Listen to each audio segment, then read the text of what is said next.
Cricket का world जब थोड़ा अनप्रेडिक्टेबल हो जाता है तो फैंस का एक्साइटमेंट और भी बढ़ जाता है। तो एक सवाल जो हर क्रिकेट वर्ल्ड कप में उठता है, भारत और पाकिस्तान आखिर हमेशा एक ही ग्रुप में कैसे पहुंच जाते हैं? आज हम इसी पे थोड़ी गहराई से बात करेंगे। हमारे पास एक लेख के कुछ अंश हैं, ICC's recipe for rivalry and ratings, जो इस पर एक बहुत ही मजेदार और थोड़ा विवादास्पद नजरिया पेश करता है। बिल्कुल। और इन सोर्सेस का जो मेन पॉइंट है वो ये कि ये जो ग्रुपिंग है ना, उसके पीछे क्रिकेट की रणनीति से ज्यादा मतलब व्यावसायिक गणित काम करता है। बिजनेस मॉडल खेल से ज्यादा। हाँ बिल्कुल। तो आज इसी तर्क की परतें खोलकर देखते हैं कि इसमें कितना दम है। सही बात है। और सोर्स का जो सबसे पहला और कह सकते हैं सबसे बड़ा दावा है वो काफी चौंकाने वाला है। वो कहते हैं कि देखो भाई, सच तो ये है कि ICC ने ये ग्रुप इंडिया के लिए नहीं, पाकिस्तान के लिए बनाया है। अच्छा। हाँ, क्योंकि भारत पाकिस्तान मैच एक गारंटीड ब्लॉकबस्टर है। उसकी TRP तो आसमान छूती ही है। और इसी बात को साबित करने के लिए सोर्स में एक बड़ी दिलचस्प तुलना भी है। वो लिखते हैं कि बाकी मैचों में पाकिस्तान का प्रदर्शन कभी-कभी एक इंजीनियरिंग छात्र के मैथ्स वाइवा जैसा हो जाता है। मतलब सर ट्राई किया था, बस हो नहीं पाया। हाँ, ये तो थोड़ी कठोर तुलना है। पर बात सीधी है। ICC ये जोखिम नहीं लेना चाहता कि पाकिस्तान नॉकआउट से पहले ही बाहर हो जाए। तो चलो इंडिया के ग्रुप में डाल दो, कम से कम एक हाई वोल्टेज मैच तो पक्का हो ही जाएगा। TRP मशीन वाली बात। और इसको साबित करने के लिए सोर्स में कुछ आंकड़े भी हैं जो हैरान कर देते हैं। हाँ, आंकड़े तो काफी कुछ कहते हैं। सोर्स के मुताबिक पाकिस्तान बनाम नामीबिया जैसे मैच को मुश्किल से 2 लाख व्यूज मिलते हैं। 2 लाख? ठीक है। हाँ। अफगानिस्तान के खिलाफ यही आंकड़ा 7 लाख तक पहुंचता है।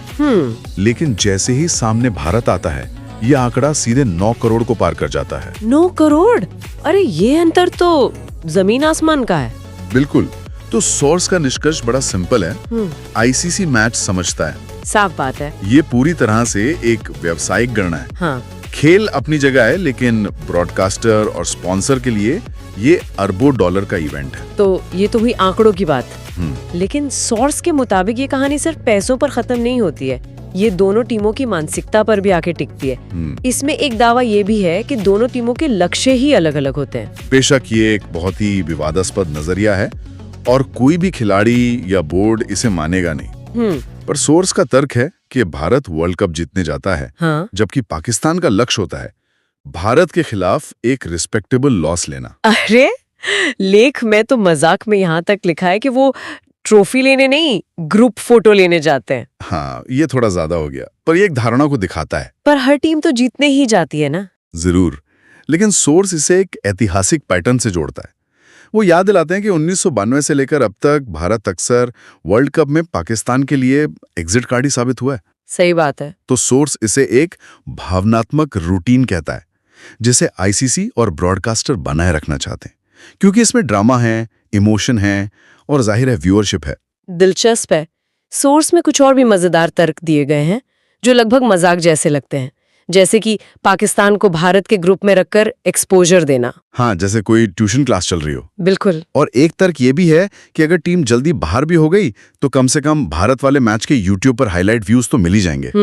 लिखने वाले का नजरिया ये है कि पाकिस्तान की जो अप्रत्याशित हार जीत है वो एक तरह का कॉमेडी एंटरटेनमेंट भी बन जाती है। तो टूर्नामेंट में मसाला बना रहता है। एग्जैक्टली। तो इन स्रोतों से जो तस्वीर उभरती है वो यही है कि वर्ल्ड कप में भारत पाकिस्तान का आमना सामना शायद सहयोग नहीं है। ये एक सोची समझी व्यावसायिक रणनीति है जो खेल की भावना से ज्यादा दर्शकों की संख्या और राजस्व से तय होती है। और ये चर्चा एक बड़ा सवाल हमारे लिए छोड़ जाती है। क्या सवाल? कि अगर वैश्विक खेल टूर्नामेंटों की संरचना इसी तरह मतलब व्यावसायिक मैट्रिक से तय होने लगेगी, तो फिर खेल में जो निष्पक्ष प्रतिस्पर्धा होती है उसकी जो असल भावना है उसका भविष्य क्या होगा? ये वाकई सोचने वाली बात है।